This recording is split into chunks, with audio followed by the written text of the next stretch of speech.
BJP. ജയിക്കുന്നത് കള്ളവോട്ട് കൊണ്ടെന്ന് ഒരിക്കൽ കൂടി വ്യക്തമാക്കി രാഹുൽ ഗാന്ധി വീണ്ടും ഈ രാജ്യത്തെ മുൾമുനയിൽ നിർത്തിയിരിക്കുന്നു.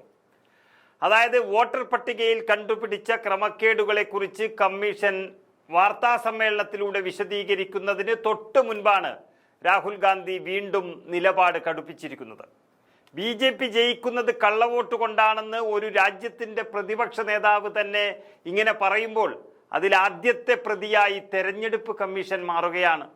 അത് കഴിഞ്ഞ് അത് ചെയ്തു എന്ന് പറയുന്ന ബി.ജെ.പിയും പ്രതിക്കൂട്ടിൽ നിൽക്കുകയാണ്. ഇന്ന് രാഹുൽ ഗാന്ധി പറഞ്ഞത് വലിയ ജനസമൂഹത്തെ സാക്ഷി നിർത്തിക്കൊണ്ടാണ്.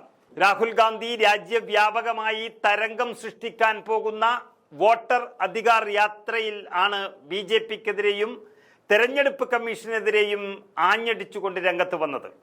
ബി.ജെ.പി. എല്ലാ തെരഞ്ഞെടുപ്പുകളിലും ജയിക്കുന്നത് അതിശയമാണെന്നും കള്ളവോട്ട് കൊണ്ടാണ് ബി.ജെ.പി. ജയിക്കുന്നതെന്നുമാണ് രാഹുൽ ഗാന്ധി വ്യക്തമാക്കിയത്. ബീഹാറിൽ നടക്കുന്ന വോട്ടർ അധികാർ യാത്രയുടെ ആദ്യ ദിനത്തിൽ സംസാരിക്കവെയാണ് വിമർശനം കടുപ്പിച്ചത്. ഇതിലേറ്റവും പ്രധാനം, ഓരോ ദിവസവും ഓരോ തെളിവുകളുമായി രാഹുൽ ഗാന്ധി വരുമ്പോഴും അത് സത്യമാണെന്ന് വിളിച്ചു പറയുമ്പോഴും ഉത്തരം പറയാത്ത തെരഞ്ഞെടുപ്പ് കമ്മീഷൻ തന്നെയാണ്. മാത്രമല്ല, ഉത്തരമായി വാർത്താ സമ്മേളനം നടത്തിയെങ്കിലും രാഹുൽ ഗാന്ധിക്കെതിരെ കേസ് കൊടുക്കുന്നില്ല കമ്മീഷനും ബി.ജെ.പിയും.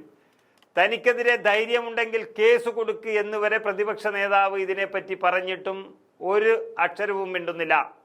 അതായത് ഇതുവരെ തെരഞ്ഞെടുപ്പ് കമ്മീഷനെതിരെ ഉന്നയിച്ച ആരോപണങ്ങളിൽ ഒന്നിനും മറുപടി നൽകുന്നില്ല എന്നത് വളരെ ഗൗരവകരമാണെന്നാണ് രാഹുൽ ഗാന്ധി തന്നെ പറയുന്നത്.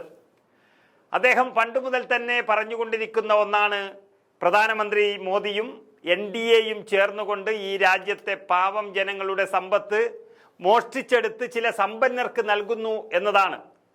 അതിൽ അദാനിയുടെയൊക്കെ പേര് അദ്ദേഹം പറയുകയും ചെയ്തിരുന്നു.